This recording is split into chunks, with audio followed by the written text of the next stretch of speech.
Bom dia, irmãos. Desculpe pela voz que ainda estou um pouquinho gripado, mas é um privilégio estamos juntos novamente, mesmo que seja virtual, para poder louvar o nosso Deus. Vamos preparar nossos corações e para esse encontro agradável com o nosso Deus. Amém?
Irmãos, hoje na reflexão eu estou me baseando na Palavra de Deus, Mateus 22, versículos 37 a 39, onde Jesus nos manda amar o Senhor Deus e o nosso próximo. A palavra amor é muito vasto, mas o amor de Deus é o que nós devemos compreender e praticar. O amor é que faz quebrar todas as dificuldades, que faz a gente perdoar, é o que tem a motivação. Por isso que eu quero encorajar vocês a declarar um para os outros, dizendo assim: perdoo meus erros, amo vocês, vocês são uma bênção na minha vida. Agradeço ao Senhor. E aqueles que estão só, mentalize as pessoas e declare. Amém? E agora vamos louvar junto com um grupo de louvor. Nessa manhã, quero convidar a todos para cantar Hosana ao nosso Deus, ao Rei da Glória, ao Rei que vem com poder. Nós temos que assumir o nosso lugar, compartilhar a nossa fé e buscar ao nosso Deus para que haja reavivamento em nossa igreja.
doce voz é a voz de Jesus.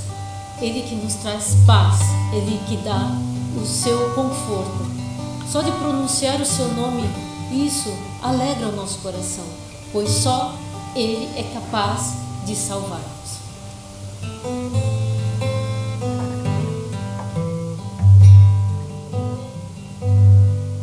Só de ouvir tua voz, de sentir teu amor, só de pronunciar o teu nome,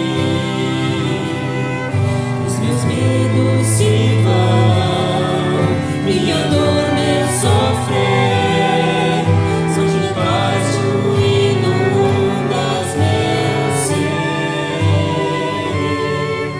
Só de ouvir tua voz, de sentir teu amor, só de pronunciar o teu nome, os meus medos se vão, minha dor, meu sofrer, pois de paz tu inundas meu ser. Jesus, que doce nome, que transforma em alegria o meu triste coração. Jesus, só o teu nome é capaz de dar ao homem salvação. Só de ouvir tua voz, de sentir teu amor, só de pronunciar o teu nome, os meus medos se vão, minha dor, meu sofrer, pois de paz tu inundas meu ser. Jesus, que doce nome, que transforma em alegria o meu triste coração. Jesus, só o teu nome é capaz de dar ao homem salvação.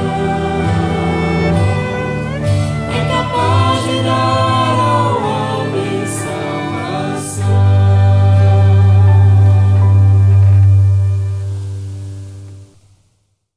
Nos juntamos aqui, viemos aqui para adorá-lo, pois Ele é totalmente digno, Ele é totalmente amável, a luz do mundo que veio para nos salvar.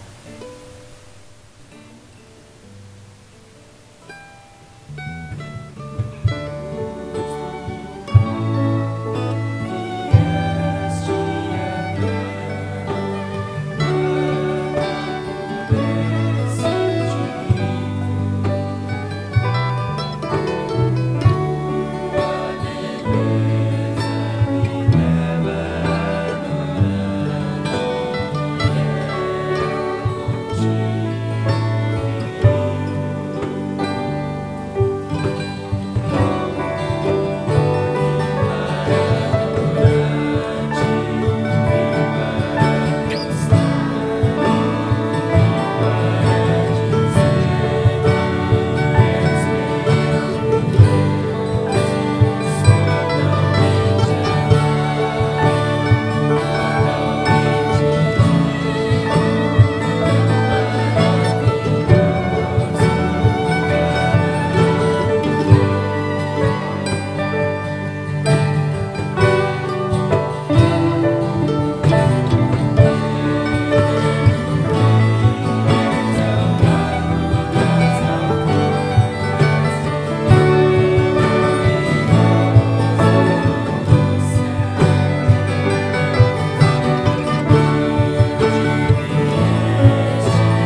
Oremos. Pai amado, obrigado por mais esse dia que estamos na Tua presença, com coração grato, Pai. Sabemos que és um Deus amoroso, um Deus que cuida de cada um de nós, Pai. E neste momento, passamos por momentos difíceis com a pandemia.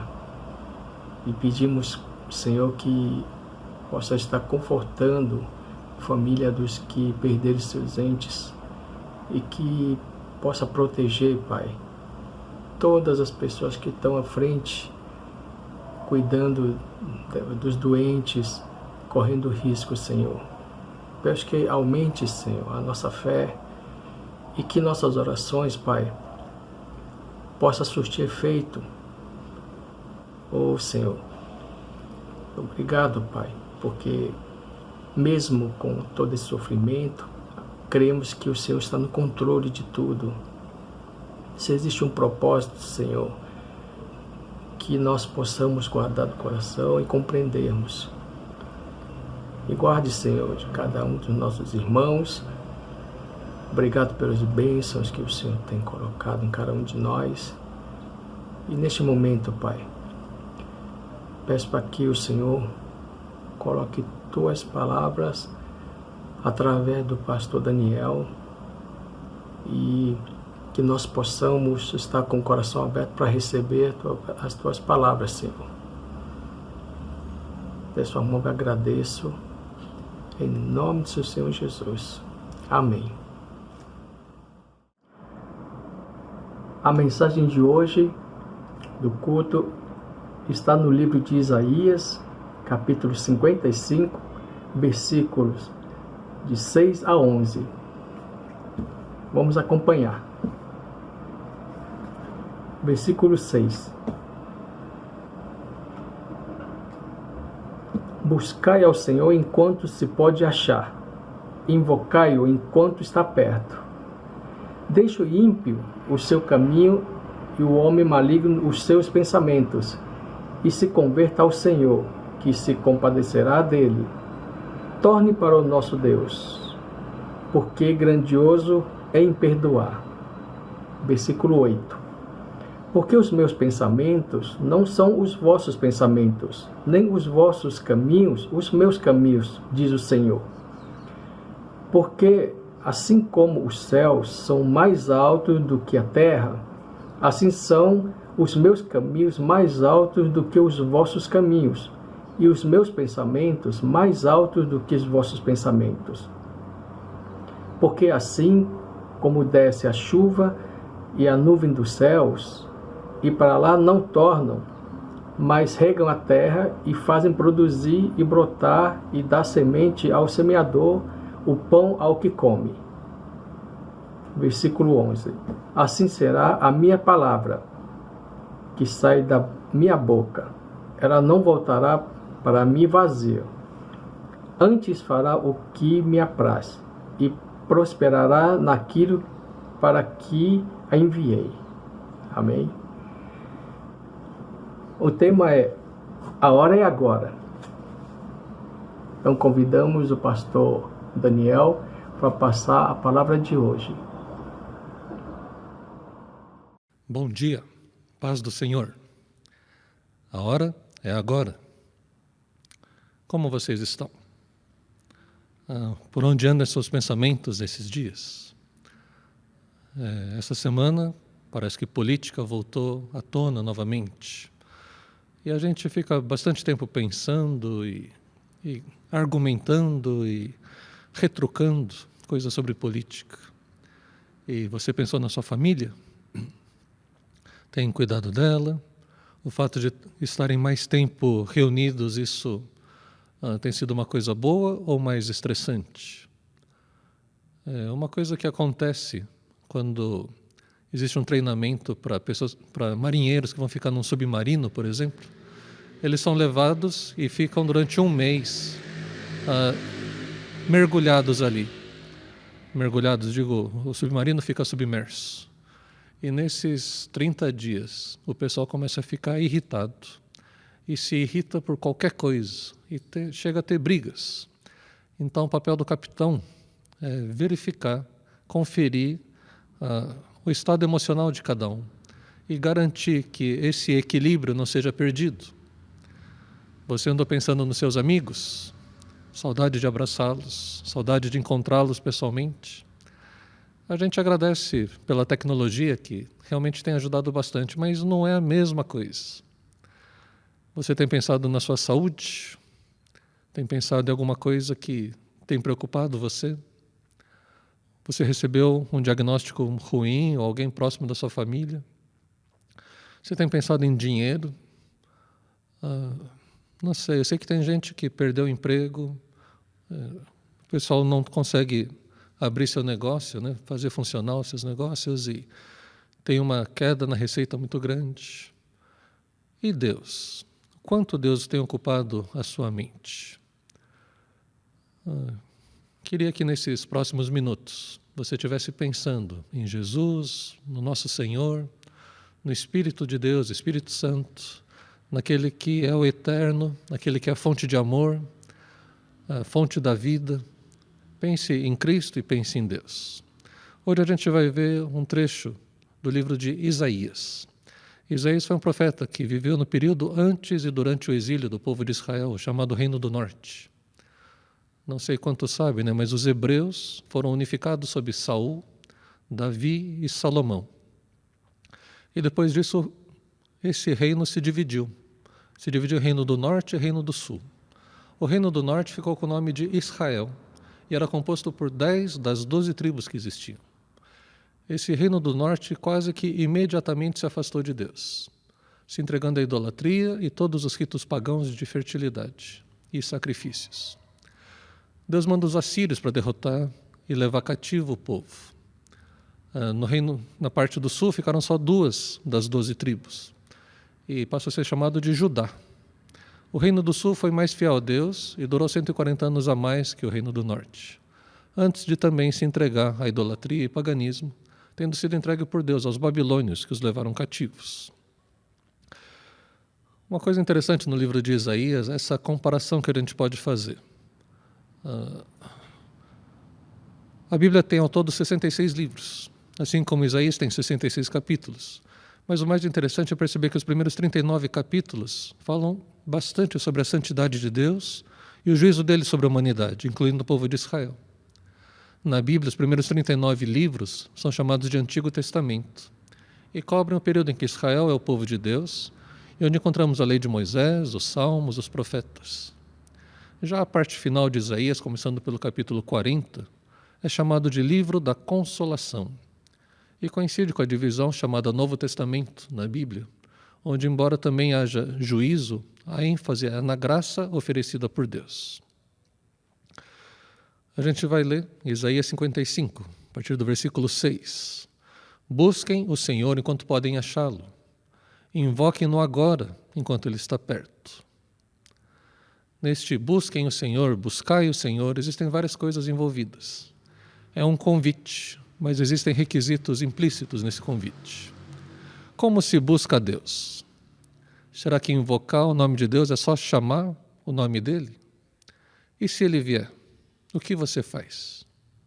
Ou você acha que Deus vem e resolve seu problema como um gênio da lâmpada e depois ele volta para ficar dentro da lâmpada?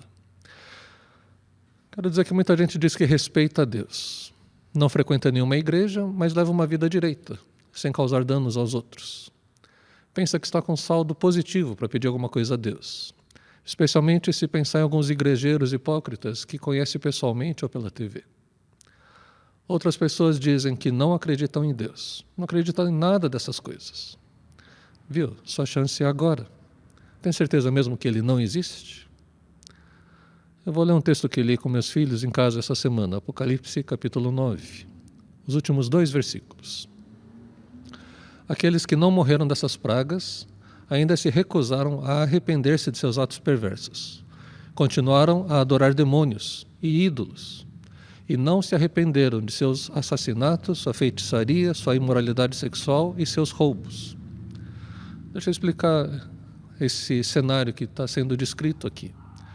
1/3 da humanidade morreu um pouco antes dessas palavras. Assim como nos dias de hoje, as pessoas de modo geral não ligaram, não relacionaram o acontecimento dos seus dias com Deus e continuaram vivendo as suas vidas normalmente, reclamando, lutando, se esforçando, mas sem nada mudar na essência.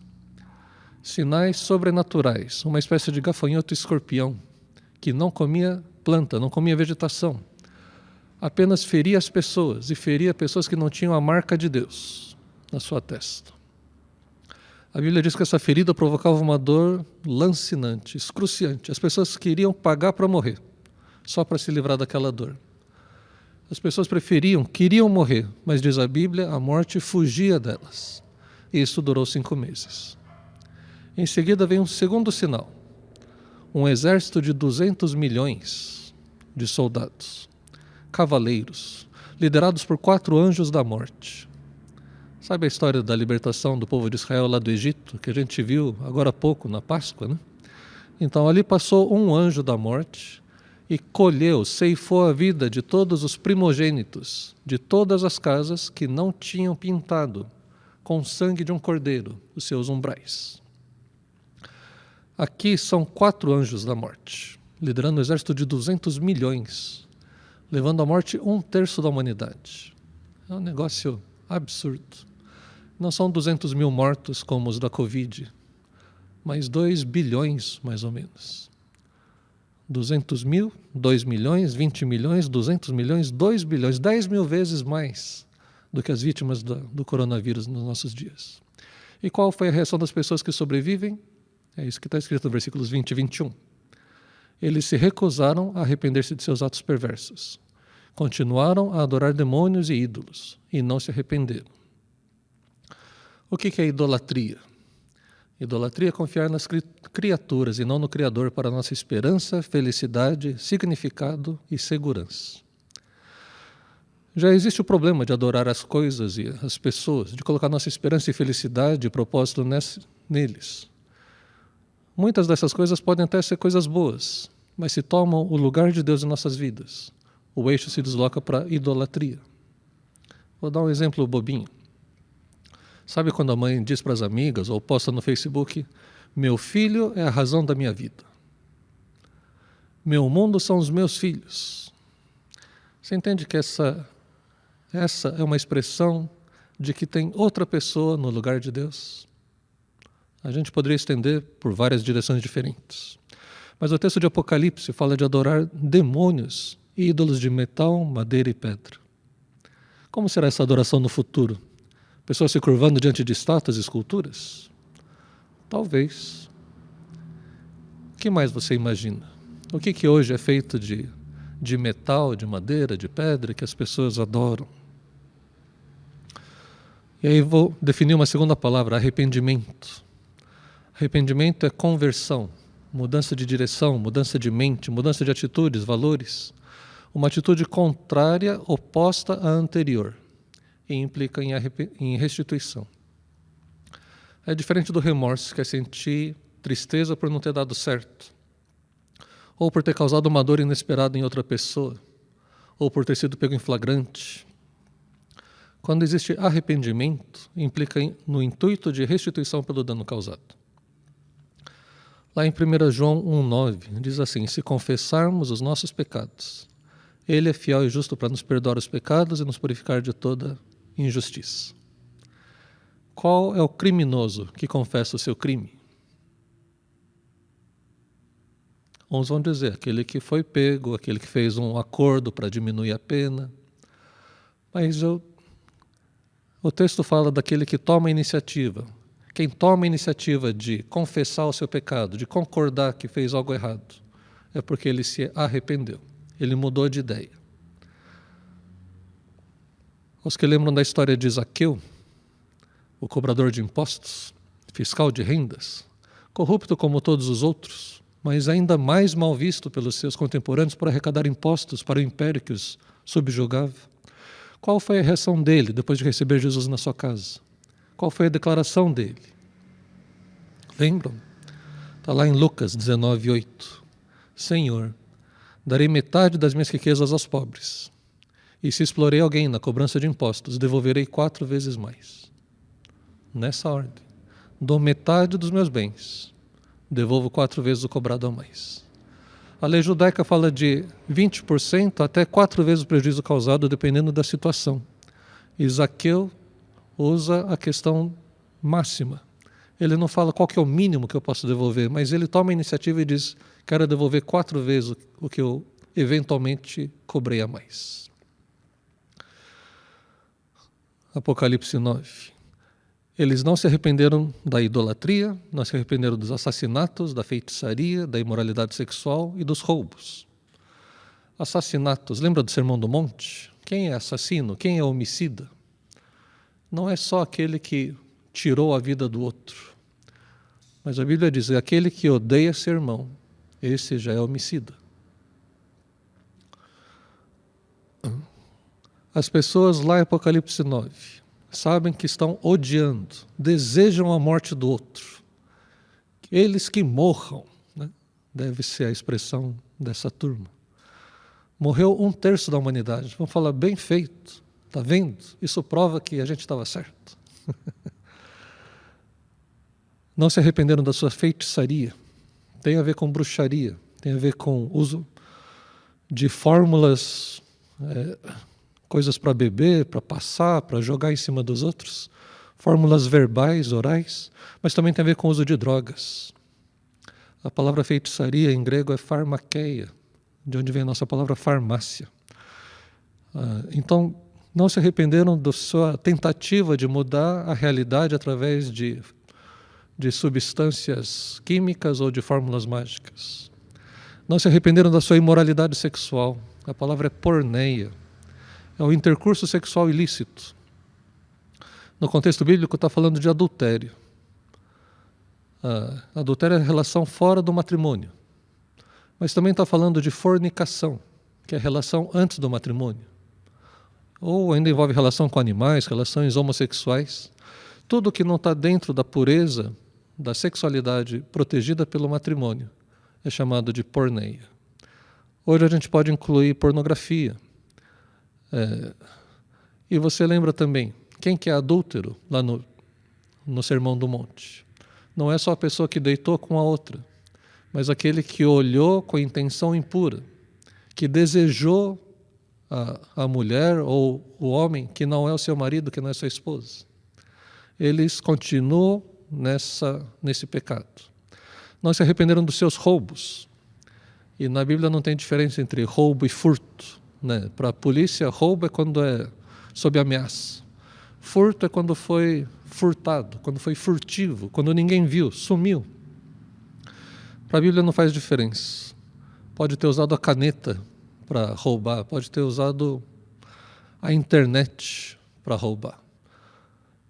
Pode ter roubado o tempo do seu patrão, pode ter roubado o tempo da sua família, mas continuam insistindo que eles querem fazer as coisas para si. O ladrão não gosta de ver o outro com aquilo, ele quer aquilo para si.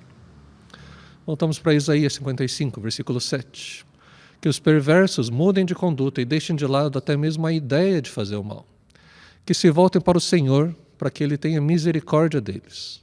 Sim, voltem-se para o nosso Deus, pois Ele os perdoará generosamente. Então esse é o requisito para buscar a Deus. Busca o Senhor enquanto se pode achar. Invocar enquanto está perto. Esse é o requisito. Primeiro você precisa se reconhecer perverso. Eu sei que alguns vão dizer, aí é muito. Né? Posso até reconhecer que eu não sou tão santo, mas reconhecer que eu sou perverso, isso eu não sou. Pode tirar o cavalinho da chuva, eu não sou perverso. A palavra aqui, deixa eu explicar, é rachá no hebraico. Né? É um ímpio, aquele que não tem temor a Deus. É o criminoso, é o culpado, aquele que é hostil a Deus. É traduzido às vezes como pecador. A ideia é de uma pessoa ativamente má. Aí deixa eu te ajudar. Vamos pensar do lado pior. Deus está fazendo um convite. Ele chama a pior pessoa. A pessoa ativamente má e faz esse convite. Voltem para Deus. Voltem para o Senhor, para que Ele tenha misericórdia.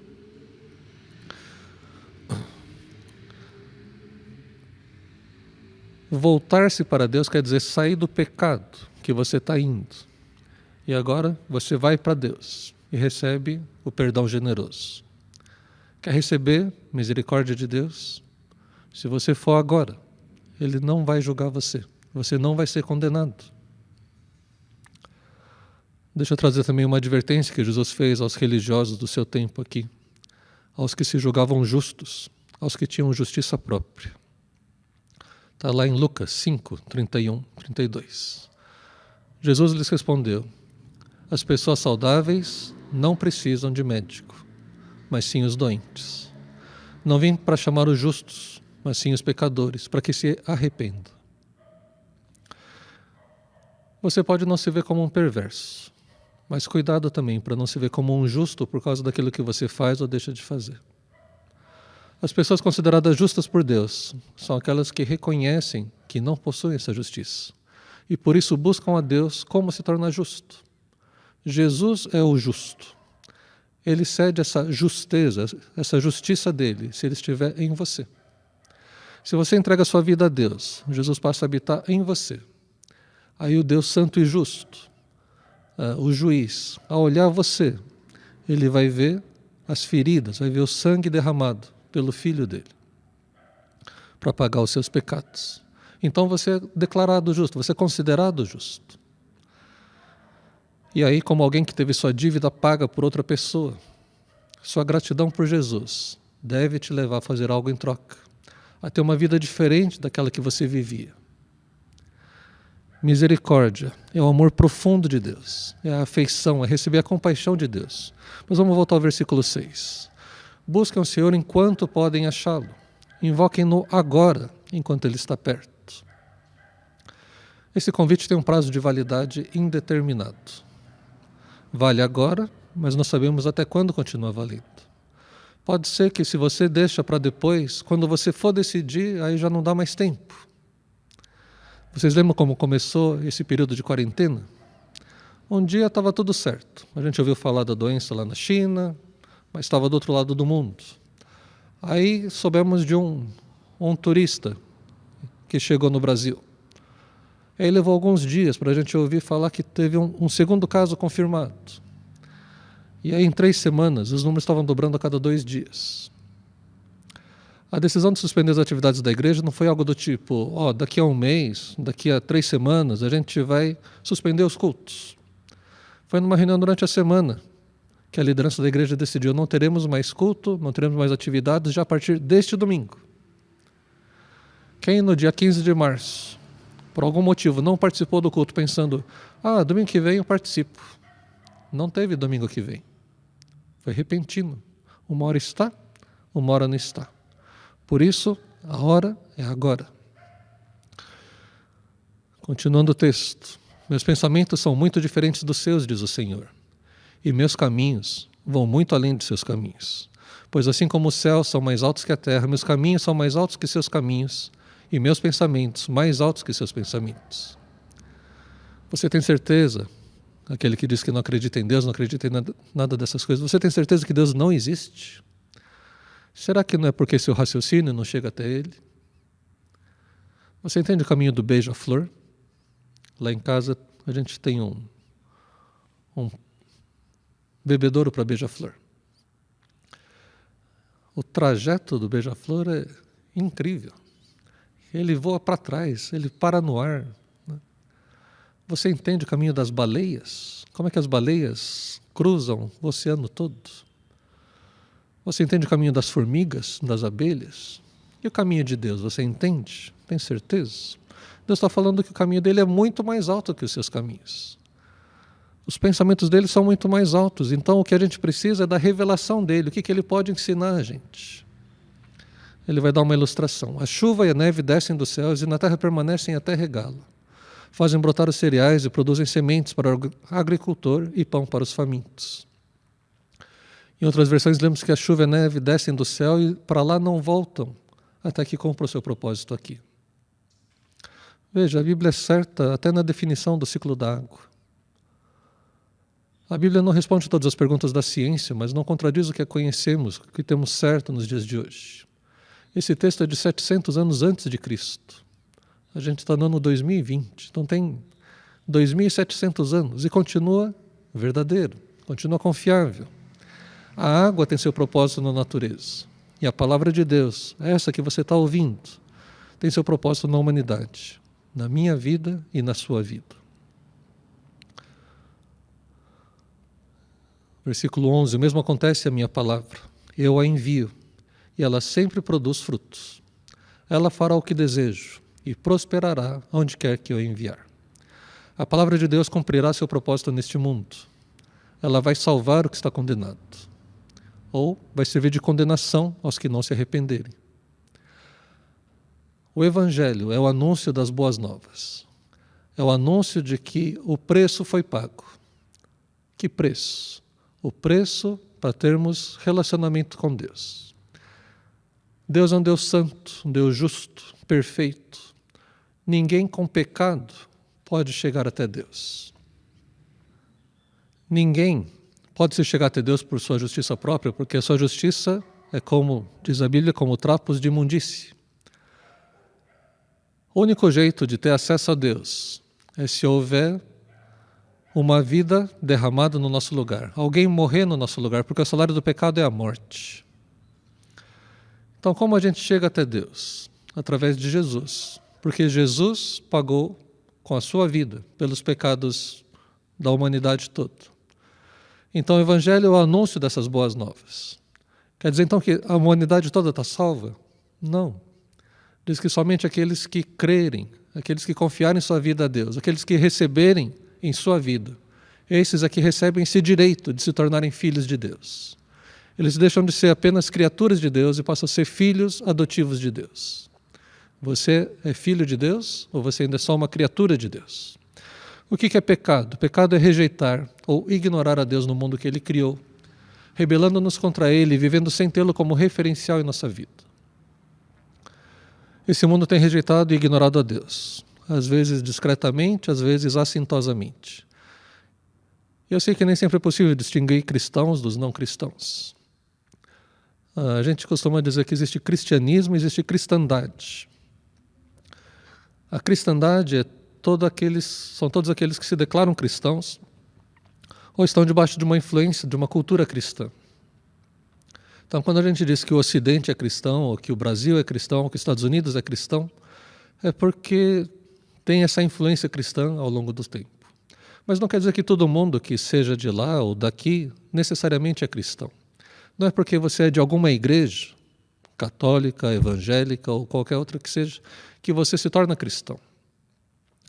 Os cristãos que compõem o cristianismo, que compõem a chamada igreja invisível, é composta por aqueles que são salvos por Deus.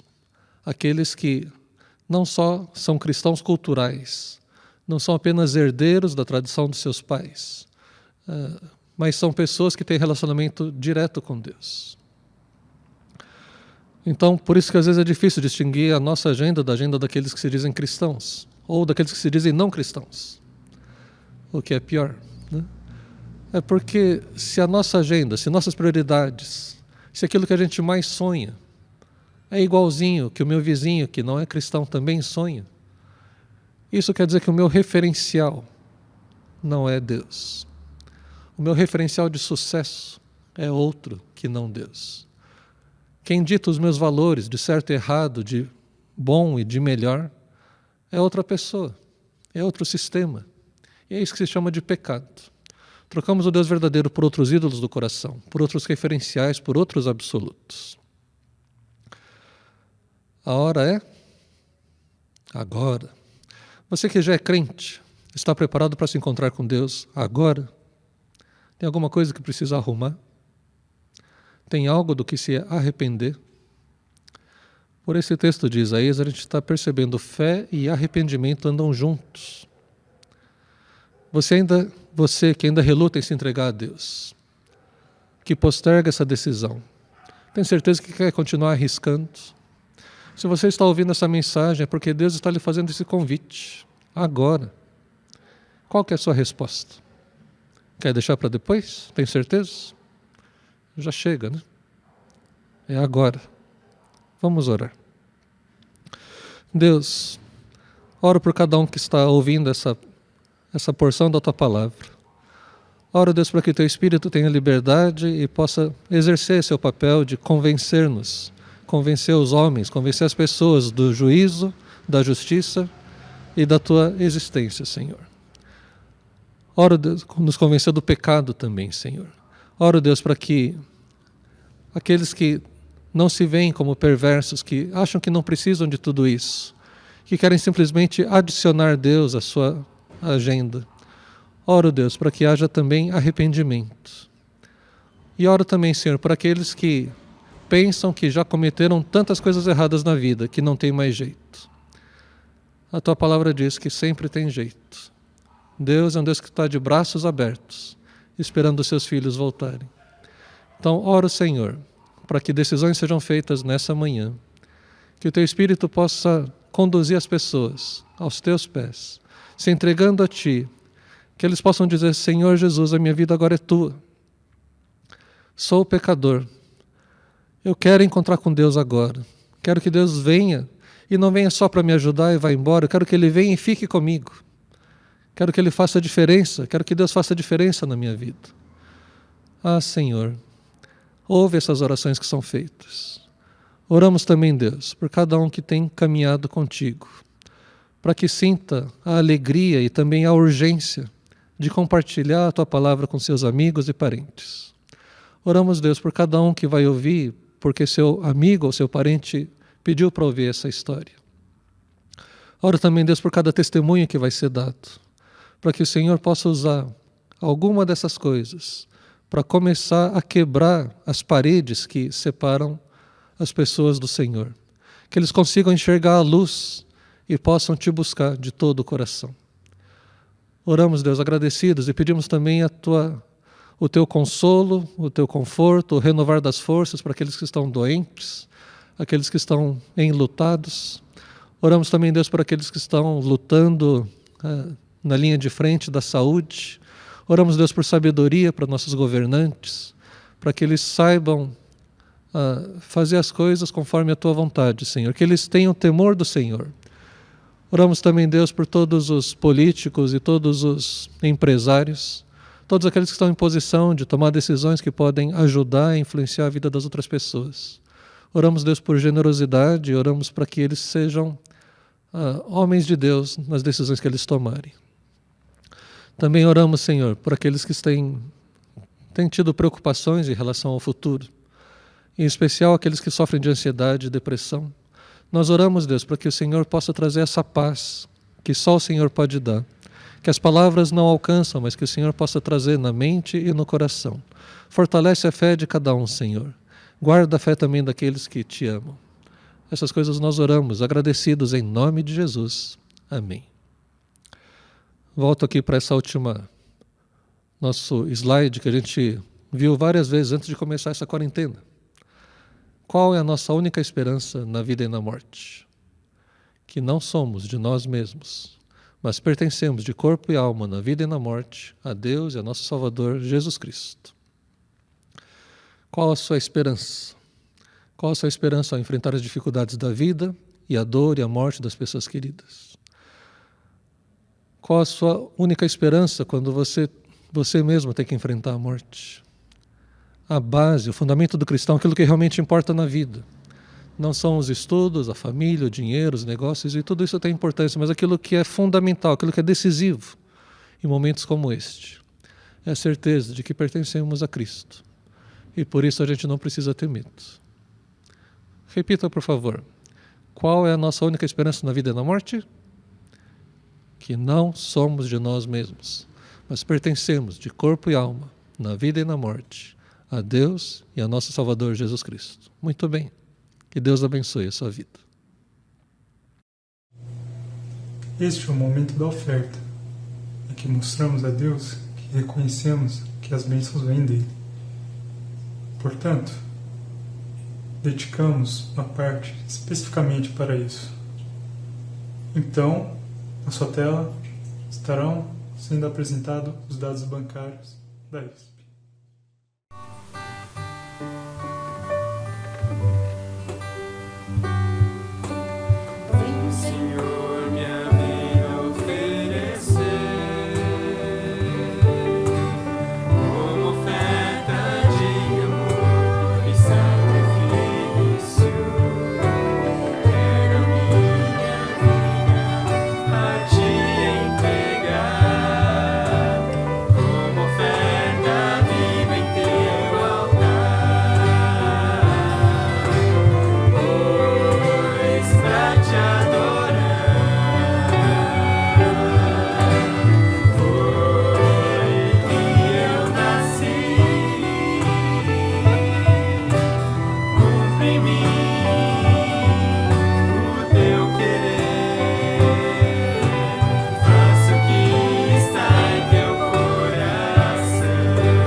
Vamos orar.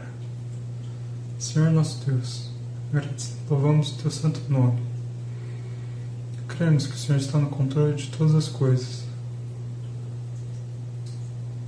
Agradecemos as bênçãos que o Senhor tem derramado em nossas vidas. Trazemos aqui parte das bênçãos em que o Senhor tem nos dado. Pedimos que o Senhor esteja protegendo nossos lares, nossas vidas. Oramos em nome de Jesus Cristo. Amém. Vamos nos preparar para receber a bênção.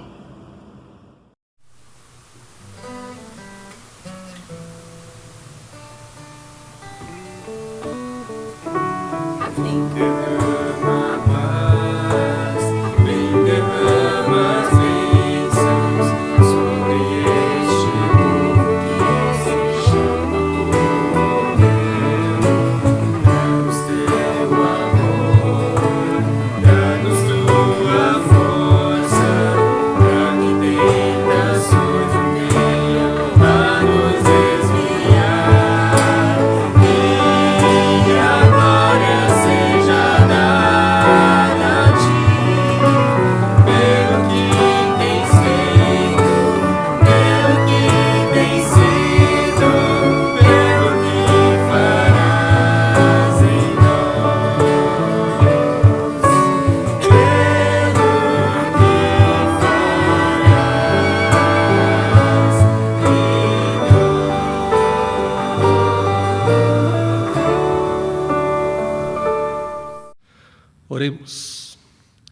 Que a graça do nosso Senhor Jesus Cristo, que o amor de Deus, o nosso Pai, que a comunhão e a consolação do Espírito Santo estejam sobre você e sua casa, hoje e sempre.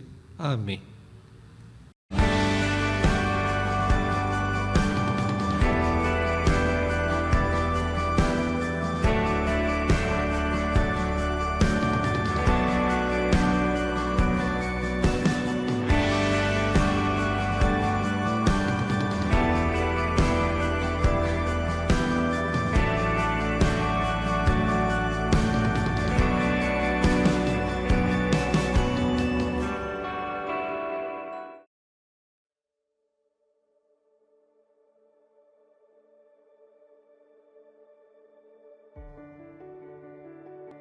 Uma das histórias que eu gostaria de compartilhar nesse aniversário da igreja faz parte da minha infância. Eu lembro que quando eu era criança, a ISP tinha uns momentos de vigília e oração na igreja. E meus pais participavam nesses momentos. E várias outras famílias também participavam. E era nesses momentos que eu gostava bastante, porque eu me encontrava com meus amigos e a gente brincava a noite inteira. Aí a gente se encontrava, brincava de esconde-esconde, polícia e ladrão, Game Boy. E eu me divertia muito. E foi na ISP que eu pude fazer minhas melhores amizades, que duram até hoje. Foi na ISP que eu pude conhecer melhor a Deus. E eu sou muito grato por essa igreja, que me abençoou tanto. Por isso eu queria desejar um feliz aniversário, que Deus continue usando a ISP para abençoar gerações. Bom, eu me lembro da entrada do pátio da ISP. A gente era pequeno, era gigante lá. E a gente passava horas e horas jogando bola. Eram uns bons tempos. Uma memória que eu tenho da ISP é quando eu era criança e a gente brincava de pebolim com os mais velhos e ping-pong depois do almoço. Além de jogar ping-pong e pebolim, a gente também brincava de baralho também e era bem divertido. Uma memória que eu tenho da ISP é da época das danças chinesas. Quando a gente era criança, a gente tinha que fazer aquelas apresentações por causa das aulas de chinês. E algumas das danças a gente dançava nos eventos da ISP. E eu lembro que os meninos ficavam no palquinho perto e eles ficavam zoando da gente, ficavam rindo da gente. E a dança mais marcante pra mim foi a dança dos macacos, que eu achei muito engraçado. E a gente tinha que ficar usando fantasia de macacos e a gente entrou uma segurando no rabo da outra.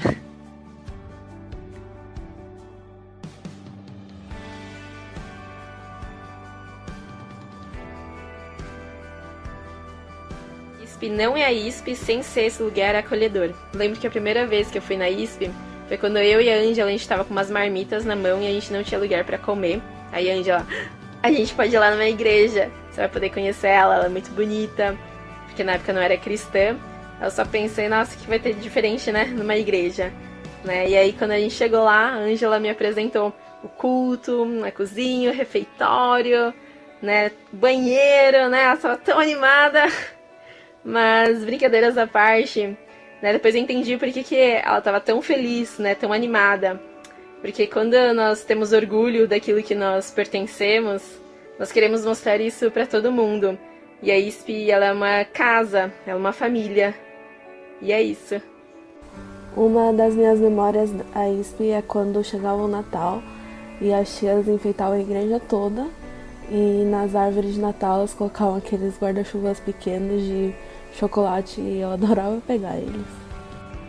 Acho que uma das minhas memórias favoritas da ISP é de quando a gente brincava na igreja inteira de pique-bandeira, de polícia e ladrão, de esconde-esconde. E a gente morria de medo do andar de baixo, morria de medo da salinha vermelha, morria de medo daquela Kombi. E Uma das coisas que me faz lembrar a ISP é quando tem culto unificado e é um momento de louvor e eu tô tocando lá na frente. Aí eu consigo escutar 3 línguas diferentes, glorificando, exaltando a Deus durante o louvor. E é maravilhoso, porque é um momento assim que eu vejo que todo mundo se une para louvar a Deus, né? Não importando nada que aconteça, a diferença de línguas ou diferença de cultura também. E eu desejo que nesses anos a ISP consiga crescer mais e mais nessa parte. Uma memória que venho da ISP é aquele acampamento que a gente fez no antigo hospício, e de noite os tios fizeram caça-tesouro e deu errado porque o Boris ficou preso numa sala e começou a assustar todo mundo, assim. E eu lembro que naquela noite todo mundo resolveu dormir no mesmo quarto porque tava todo mundo apavorado. Uma das coisas mais marcantes na minha infância na ISP foi quando a tia Márcia ficava correndo atrás da gente pra gente não faltar na EBD. E também é ela que me deu o apelido que eu tenho, né, na ISP, que é Danielzinho. E aí sempre ela ia atrás da gente correndo assim: ah, Danielzinho, você não vai faltar na EBD hoje. Essa situação e muitas outras que eu vivi na ISP me fizeram a pessoa que eu sou hoje. E eu posso dizer que na ISP eu encontrei verdadeiros irmãos, amigos e pessoas em que eu pude me inspirar.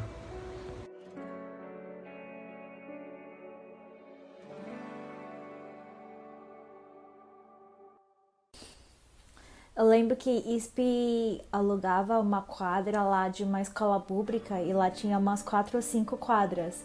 E aí eu sempre jogava vôlei lá com as meninas e os adolescentes e era muito legal, e era uma das coisas que me atraía muito pra vir na ISP, eu acho. E eu lembro também que no horário de almoço tinha muita gente lá na entrada da ISP sentado no chão, comendo, tocando violão, conversando. Uma coisa que me faz lembrar a ISP é o chá com açúcar que a tia Neide faz toda semana. A ISP me faz me lembrar da minha família. Vocês todos são extensões da minha família. Se eu estiver feliz, vocês vão rir comigo. Se eu estiver triste, vocês vão chorar comigo. É onde eu me sinto verdadeiramente amada. É onde eu sinto que eu pertenço. Não importa para onde eu vá, sempre vou me lembrar de vocês. Vocês são a igreja do meu coração. Se tem alguma coisa de errado, vocês falam. Se tem alguma coisa feliz, vocês compartilham comigo. Vocês são a igreja do meu coração e eu os amo profundamente. Um beijo. Eu vou compartilhar algo pra mim é muito importante e eu gosto muito da ISP. É quando chegamos na igreja, temos dos nossos irmãos um sorriso de bom dia, que bom te ver aqui e um grande abraço. Parabéns, ISP, pelo seu aniversário de 56 anos. Foi na igreja que eu conheci, experimentei o amor de Deus através de irmãos muito especiais, a quem sou grata até hoje, que estiveram ao meu lado em momentos muito difíceis da minha vida.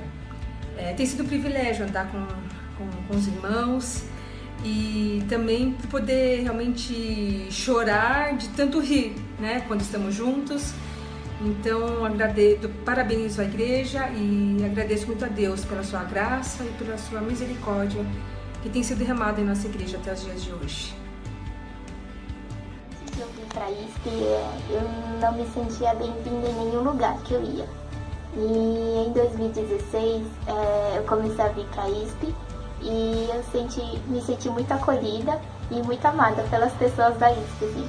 E uma das coisas que me atraiu para que eu continuasse a vir para a ISP foi a recepção das pessoas e a comunhão que cada um tem como família dentro da ISP.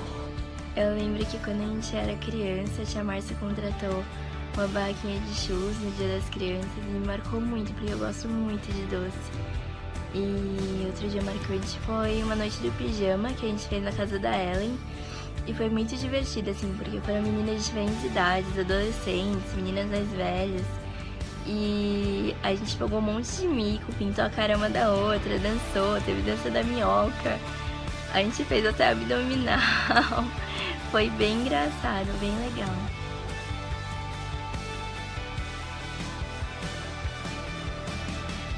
Uma memória marcante que eu tenho da ISP é de quando eu era menor e eu andava por aí com minha mãe.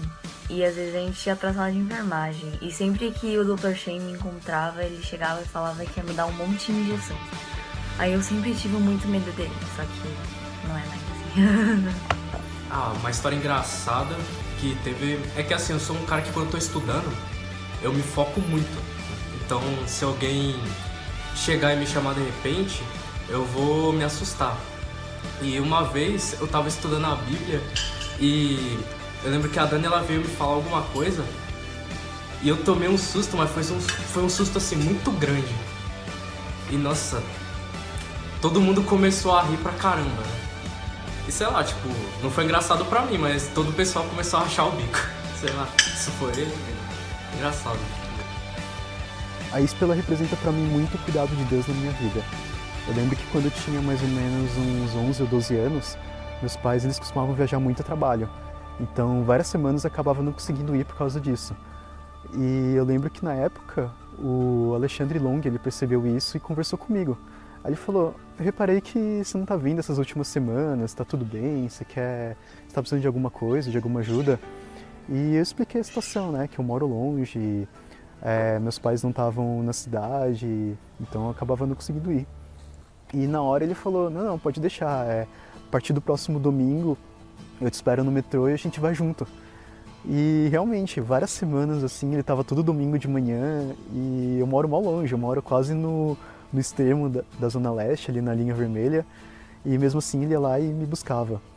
E eu sinto que a ISP ela representa muito isso, porque esse cuidado assim me marcou.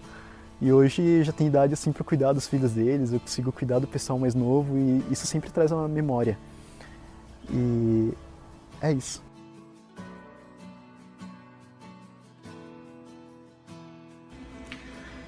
Oi pessoal, lembro da época da mocidade, onde a gente fazia alguns intercâmbios entre igrejas, onde a gente pegava trem e ônibus e a gente sempre levava violões para cantar durante esse percurso e esses louvores enchiam os vagões. Foi uma época muito boa. Parabéns, ISP, pelos seus 56 anos. Amo a ISP porque ela é o corpo de Cristo onde eu faço parte. Amo a ISP porque na infância eu pude conhecer mais da Palavra de Deus através da EBD da ISP. E amo a ISP porque aos 13 anos participei de um acampamento da ISP e decidi seguir a Cristo. E hoje sou feliz por isso. Preciso dizer mais? Uma lembrança que eu gosto muito da ISP são sempre os aniversários da igreja, porque eu posso ouvir a história de como Deus começou do zero e todas aquelas fotos, testemunho das pessoas, a presbítero contando a história e a gente cantando a música da ISP e principalmente o coral sempre preparando músicas especiais e era sempre um dia muito especial para mim.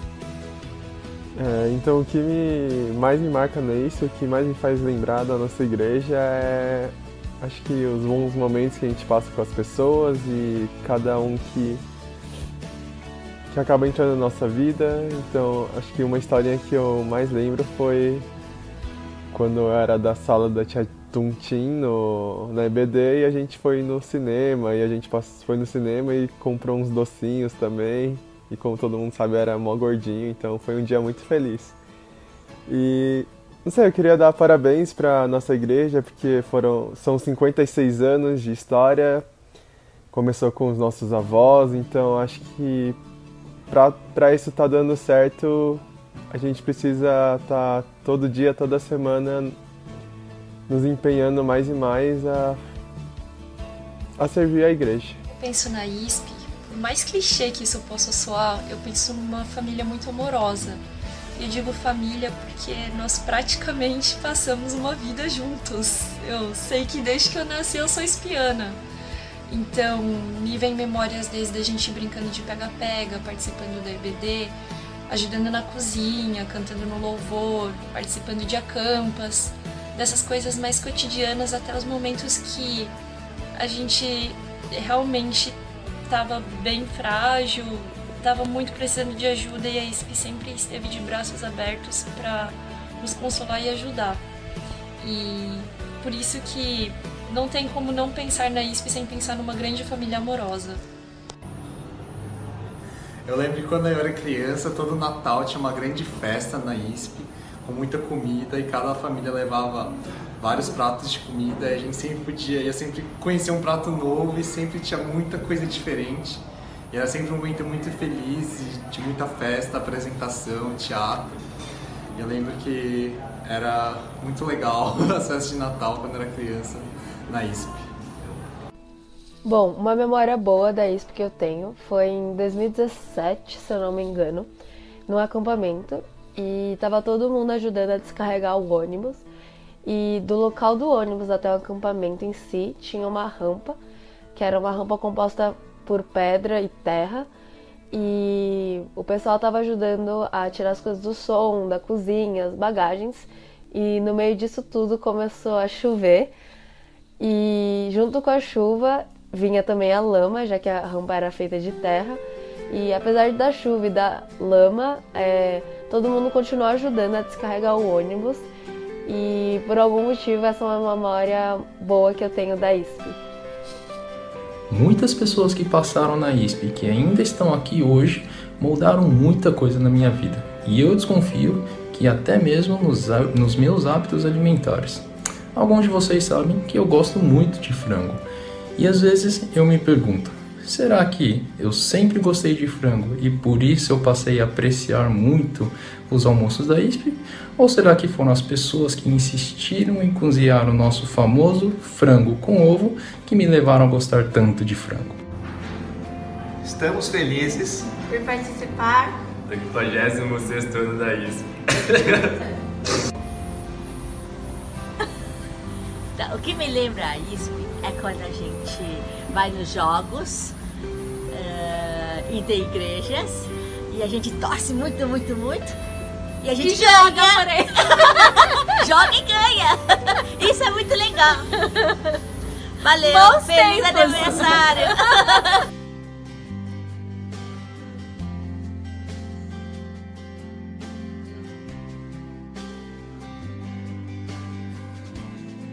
Oi. Oi. Oi. Estamos gravando esse vídeo para aniversário da igreja desse ano.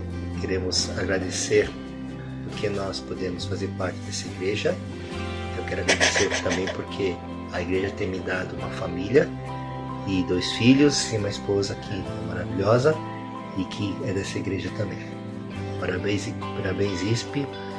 Nós queremos que esta igreja possa continuar abençoando a vida de muitas pessoas que dela pertencem.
我们就按这里表现我们的游戏好玩的东西。然后说我们家你们不喜欢你们。好了，大家微信。